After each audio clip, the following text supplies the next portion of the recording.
Nopal Azul Podcast. Welcome to episode number 1. I am the creator and founder. I created Nopal Azul in 2009, I believe in April. And the reason I created was to bring a little bit more of an entertainment, not news. It was more of entertainment in the corrido scene. Back then, it wasn't really, it was still considered underground. Gotten really far within these past, 10, 11 years. I decided to create a website. If you go into the YouTube Nopal Azul Vision, you can see all of our old interviews. We got lucky to interview a lot of artists that are actually huge now when they were barely starting or beginning their career. I got excited to see that a lot of our interns, they're working for big networks.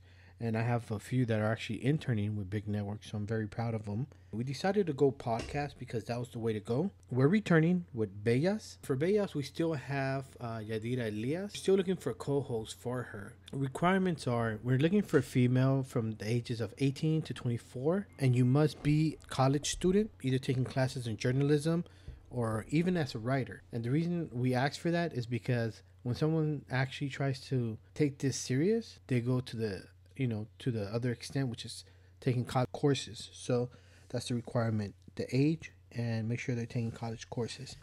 Bellas is returning pretty soon. And once we find that co-host, we also have Paloma Collins with her own podcast. We have some really interesting topics that no one has covered, and she's actually doing. I don't want to give too much about it until it's time to air it.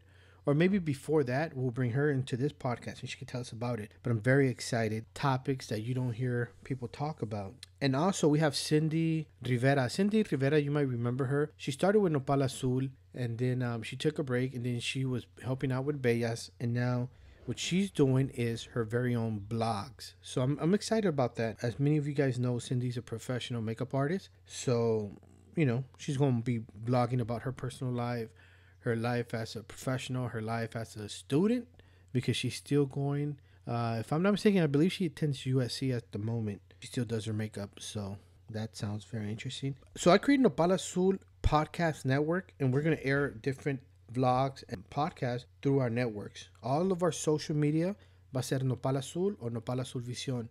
So you can find us on Spotify, Podbean, iTunes, the whole deal. Let's talk about what we're going through right now, which is the coronavirus. I don't really like to talk much about it because I'm not educated in the topic. Like I said, this is entertainment, not news. I feel that media right now is scaring people with all these false accusations, the toll rates, and all this stuff that's going on. I don't really like to touch the subject. I don't want to scare anyone. I'd rather just keep it entertainment and entertain you, because we do have a lot of people that actually stayed home from work, and people that are actually working from home. So this is what we're doing. We're trying to entertain you guys. We don't want to scare you guys. I mean, God bless all you guys. You know what to do. You know that if you do go out, protect yourself, wash your hands, make sure you take care of your kids, feed your immune system. You guys know what to do, so do it. Make sure you guys stay home, by the way. Let's talk about how it affected us as well. I have a lot of friends in the restaurant business that got affected by this. A lot of chefs and cooks, whatever you want to call yourself, that would actually live off of doing pop-ups. They would do pop-ups Thursday, Friday, Saturday, and Sunday. And then you have Monday, Tuesday, and Wednesday where these guys continuing studying their crafts, creating the kitchen. It comes to an end because no one's allowed to go out. So it affect them tremendously. So send my prayers to them.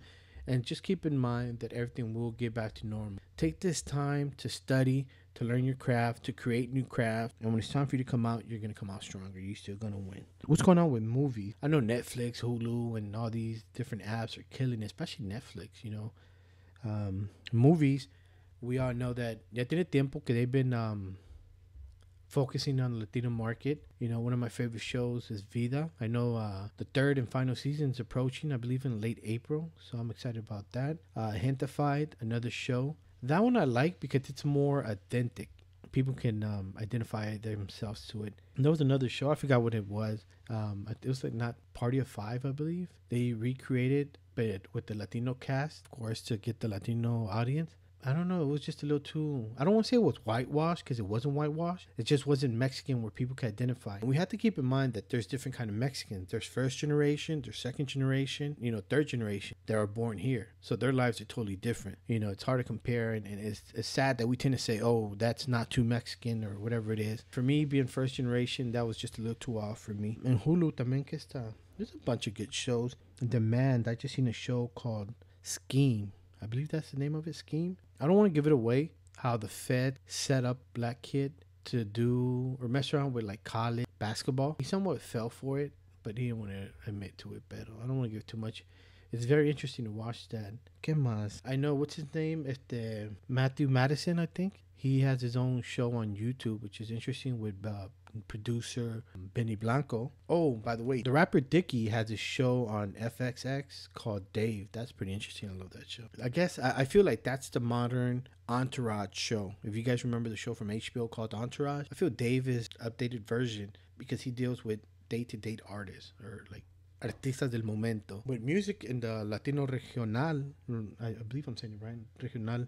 Ahorita they created something, well, ya estaba lo que era mexicano urbano. Ahorita una record label que se llama Rancho Humilde. You know, they created their own genre where the artist Arsenal Efectivo, they created this like maybe 3 years ago, where they created trap corridos. Y les funcionó muy bien. And then trap corrido was a sound. I think the sound was pretty much given by the bass. If you don't know about music, what they did was the strings of a bass were put onto a guitar, and they gave it like a sound of a tololoche using guitar. And now they have corridos tumbados, similar to like reggaeton or trap music, I guess you can call it. And we saw Natael Cano just, I think a month ago or so. He created a song with Bad Bunny, which is pretty cool. People are arguing and fighting about that. You know, okay, they're messing up the music or whatever. You have to keep in mind, all the artists don't focus on your preference. You know, they have to do what they like, because all music has their audience. Even old school Chalino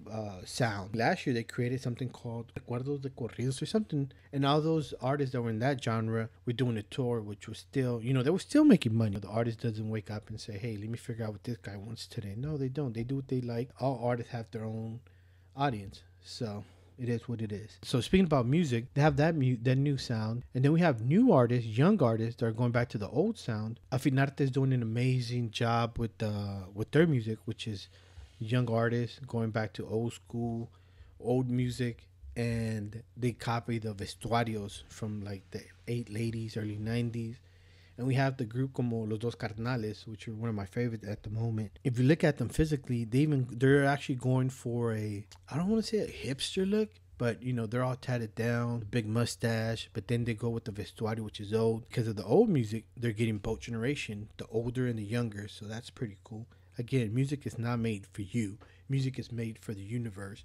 And de allí se va, whatever kind of music you like, whatever kind of music quieres apoyar, lo haces. I don't really have much to say. I just wanted just a quick introduction. Keep in mind, I'm going to call this episode 1 so we can keep track of them. Put the artist on blast and call the artist right now and ask them si se presta o no se presta. But at the moment, one thing I almost forgot.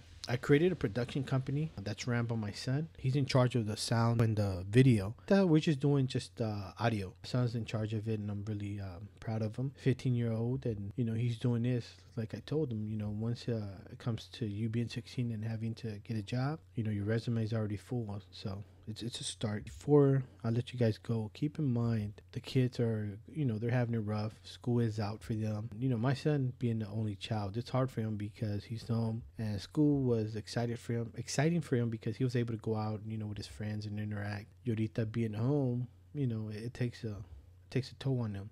So remember, be patient.